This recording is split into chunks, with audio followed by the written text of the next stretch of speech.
Bé, els tocs de campanes durant segles han estat el mitjà de comunicació, diria, més important que tenia la gent. Però a partir del segle XX, doncs, clar, a l'aparèixer nous mitjans de comunicació es comença a perdre.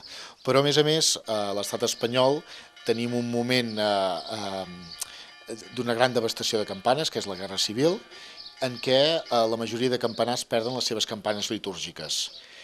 Després de la guerra es tornen a recuperar, però molts no tornen a recuperar el mateix nombre de campanes. Això fa que els tocs doncs, perdin la riquesa que havien tingut abans. Després, cap als anys 70-80, comença la moda d'electrificar els campanars, prescindir del campaner humà i, com si diguéssim, instal·lar màquines que toquin les campanes.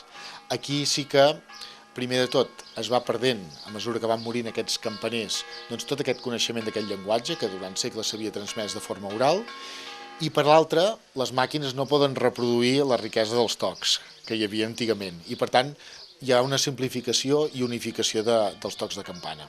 I per tant és un llenguatge doncs, que a poc es va oblidant fins que ara, al segle XXI, doncs l'hem tornat a posar en valor. I ara sembla que hi ha una recuperació doncs, de tornar doncs, a investigar, de recuperar aquests tocs i de tornar-los a fer sonar com si fos una cosa habitual en els nostres pobles i ciutats.